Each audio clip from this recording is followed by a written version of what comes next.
Hello guys, welcome back to Pharmalite. আজকে আমাদের যে ক্লাসটা হবে, তোমরা দেখেছিলে যে কয়েকটা ক্লাসে আমরা অ্যান্টি ক্যান্সার ড্রাগের উপর ডিসকাস করেছিলাম। অ্যান্টি ক্যান্সার ড্রাগটা আমাদের ডিপ্লোমাতে আছে, ফার্মাকোলজিতেও আছে পার্ট 2-তে, আর ফার্মাসিউটিক্যাল কেমিস্ট্রিতে আছে পার্ট 1-এ আছে ফার্স্ট ইয়ারে, আর ইয়েতেও আছে, বিফার্মেও আছে। তো এইটা যেটা হবে সেটা হচ্ছে পুরোটাই আমি বলেছিলাম আগে যে আমাদের যে ক্লাসটা হচ্ছে সেগুলো কিন্তু সবার জন্যই অ্যাপ্লিকেবল। সেটা ফার্মাসিউটিক্যাল কেমিস্ট্রিতেও যেরকম অ্যাপ্লিকেবল আছে, কারণ এটা আবার একটা ক্লাসিফিকেশন, অ্যান্টি ক্যান্সার ড্রাগের ক্লাসিফিকেশন। তো এটা তো সব জায়গায় ক্লাসিফিকেশন তো সব জায়গাতেই লাগে, সেটা পার্ট 1 হোক, পার্ট 2 হোক, ফার্মাকোলজি হোক, কেমিস্ট্রি হোক, ডি ফার্ম হোক, বি ফার্ম হোক, সব জায়গাতেই লাগে। তো চলো আজকে দেখা যাক অ্যান্টি ক্যান্সার ড্রাগটা কি। তো ক্যান্সার সবাই জানে, হোয়াট ইজ ক্যান্সার। ক্যান্সার মানে আনকন্ট্রোলড সেল ডিভিশন।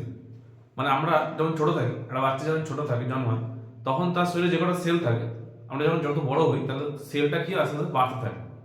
যত সেল ডিভিশন হয় তত তার সাইজটা গ্রোথ হয়, মানে তার ছোট ছিল সে আস্তে আস্তে বড় হচ্ছে।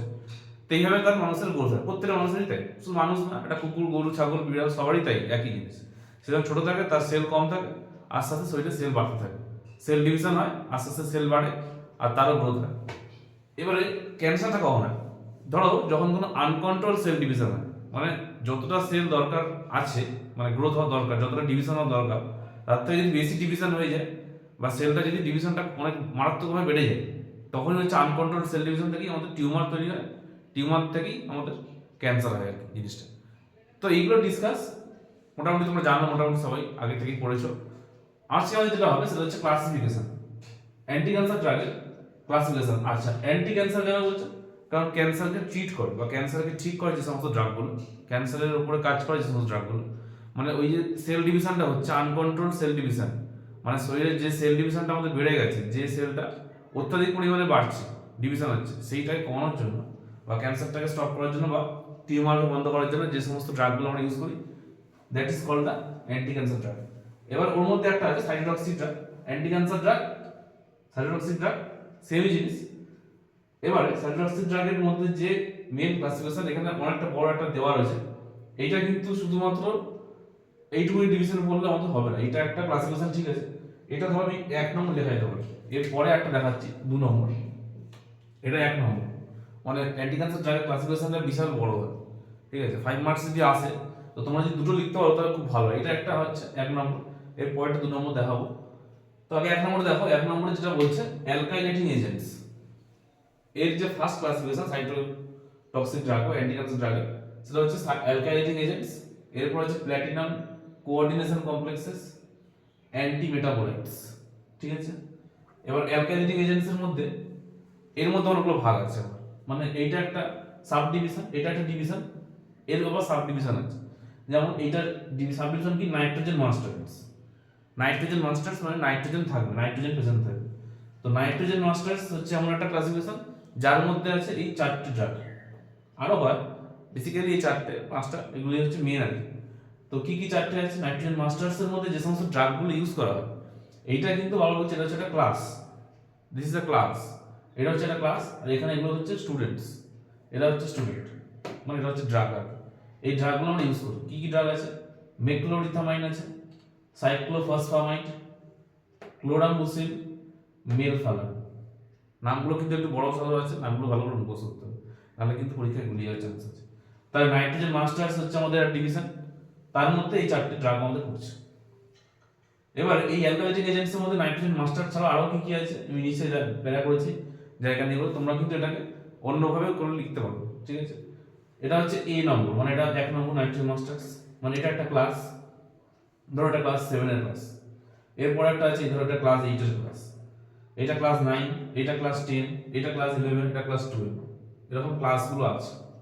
মানে এটা ধরো একটা স্কুল, এটা একটা স্কুল, এই স্কুলের মধ্যে এটা একটা ক্লাস, এটা একটা ক্লাস, এটা একটা ক্লাস, এই জন্য আমি A B C D E এ করেছি। এবার এই ক্লাস কজন থাকে? এই ক্লাসে 4টে স্টুডেন্ট আছে, মানে এই ক্লাসে 4টে ড্রাগ আছে। এই ক্লাসে একজন, এই ক্লাসে একজন, দুজন একজন করে আছে, আমি বেসিক্যালি একজন করে লিখেছি, একটা করে লিখলেই হয়ে যায়। এরপরে যেটা আছে সেটা হচ্ছে ইথিলিনিমাইন। ইথিলিনিমাইন বলে, ইথিলিনিমাইন বলে, অনেক কিছু নাম আছে, নামগুলো কিন্তু বানানটা ভালো করে দেখতে হবে। এর মধ্যে যে এক্সাম্পল সেটা হচ্ছে থায়োটেপা, ঠিক আছে। এরপর আছে অ্যালকাইল সালফোনেট, এর এক্সাম্পল হচ্ছে গুসুলফ্যান। তারপর আছে নাইট্রোসোইউরেজ, কার্মাস্টিন, এরপর আছে ট্রায়াজাইন, এক্সাম্পল হচ্ছে ডিকার্বাজাইন, এরপর আছে মিথাইল হাইড্রাজিন, সেটা হচ্ছে প্রোকার্বাজিন। তো এইগুলো হচ্ছে এই অ্যালকালিটিক এজেন্টসের, এই নাইট্রোজেন মাস্টার্স, এইটা একটা এগুলো সব ভাগ। তাদের মধ্যে সেগুলোর মধ্যে কি ড্রাগ আছে সেগুলো নিচে আমি এক করে লিখেছি, এবার দেখো এই প্ল্যাটিনাম কোঅর্ডিনেশন কমপ্লেক্স, এর কিন্তু কোনো ডিভিশন আর নেই, এটা একটা স্কুল, এর স্কুলের কোনো ডিভিশন হয় না। এরপর যেটা আছে অ্যান্টি মেটাবোলাইটস, এই অ্যান্টি মেটাবোলাইটস অনেকগুলো ক্লাস আছে। এই অ্যান্টি মেটাবোলাইটস একটা স্কুল, এই স্কুলটার একটা ক্লাস হচ্ছে ফোলেট অ্যান্টাগনিস্টস, একটা হচ্ছে পিউরিন অ্যান্টাগনিস্টস, আর পিউরিন অ্যান্টাগনিস্ট, যেটা নামটা মুখস্থ করা সোজা। প্রত্যেকটা লাস্টে হচ্ছে অ্যান্টাগনিস্ট আছে, অ্যান্টাগনিস্ট কথাটা প্রত্যেকেই আছে, এটা ফোলেট, পিউরিন, পিউরিন।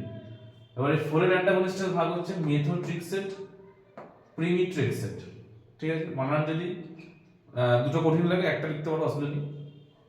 মেথোট্রিক্সের একটা কি প্রিমিট্রিক্সেট।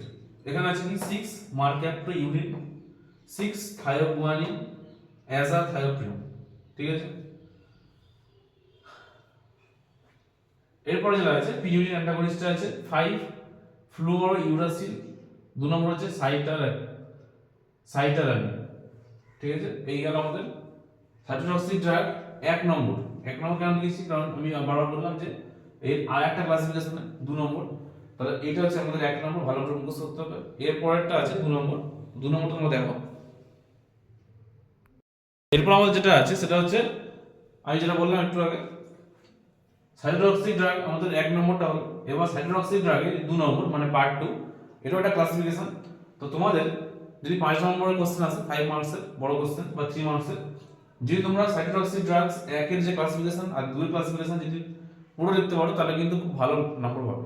এটা দুটোই দেখিয়েছি আমি, এবার যদি 2টা মনে না থাকে 1টা লিখবে, আর যদি দুটো লিখতে পারো তাহলে খুব ভালো হয়। আচ্ছা, 2টা দেখো কি বলছে, একই রকম ভাবে এখানে আছে মাইক্রোটিউবিউল ড্যামেজিং এজেন্টস, মানে যেগুলো মাইক্রোটিউবিউলসকে ড্যামেজ করে দিতে পারে এমন ধরনের সেল, এমন ধরনের ওষুধ। সেটার মধ্যে 3টা ক্লাসিফিকেশন আছে, একটা হচ্ছে ভিনকা অ্যালকালয়েডস, একটা আছে ট্যাজিনস, একটা আছে এস্ট্রামোস্টিন। ঠিক আছে, 3টে ক্লাস আছে। এরপর আছে টোপোআইসোমেরেজ 2 ইনহিবিটরস, এরপর আছে টোপোআইসোমেরেজ 1 ইনহিবিটরস, আর আছে অ্যান্টিবায়োটিক্স। তো আগে প্রথমে মাইক্রোটিউবিউলসটা দেখলাম।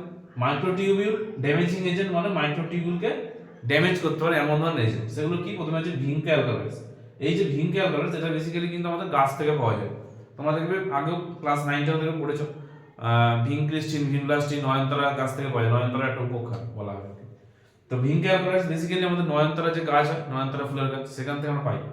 তো দেখো প্রথমে আছে ভিনক্রিস্টিন আর একটা হচ্ছে ভিনব্লাস্টিন, এই দুটোই হচ্ছে মেন আর কি ড্রাগ আর কি, যেটা আমাদের প্ল্যান্ট থেকে পাওয়া যায়, যেটা একটা প্ল্যান্ট সোর্স বটে। ঠিক আছে, এরকম একটা কোশ্চেন আসতে পারে যে which anti cancer drugs is obtain from the plants, এই দুটো কিন্তু তার এক্সাম্পল হয়ে যেতে পারে, ভিনক্রিস্টিন আর ভিনব্লাস্টিন, এটা কিন্তু একমাত্র গাছ থেকে পাওয়া যায়।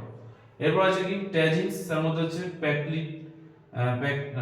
প্যাকলিট্যাক্সেল একটা আছে, আর কি ডসিট্যাক্সেল একটা আছে, আর এটার মধ্যে কোনো ড্রাগ নেই, এটা নরমাল একটাই আছে, একটাই ক্লাস পড়ে।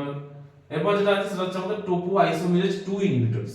টোপোআইসোমেরেজ দুটো হয়, একটা হয় টোপোআইসোমেরেজ 2 ইনহিবিটরস, একটা হচ্ছে টোপোআইসোমেরেজ 1 ইনহিবিটরস। মানে টোপোআইসোমেরেজকে ইনহিবিট করে মানে কি বন্ধ করে দেবে, সেটা কি এটোপোসাইড একটা ড্রাগ। আর এখানে 1 ইনহিবিটরের মধ্যে আছে টোপোটিক্যান একটা আছে, আর একটা আছে ইরিনোটিক্যান, দুটো ড্রাগ। এরপর যেটা আমাদের আছে সেটা হচ্ছে অ্যান্টিবায়োটিক্স। অ্যান্টিবায়োটিক্সটা খুব চলে ক্যান্সারের উপর। অ্যান্টিবায়োটিক্সের মধ্যে কি কি আছে?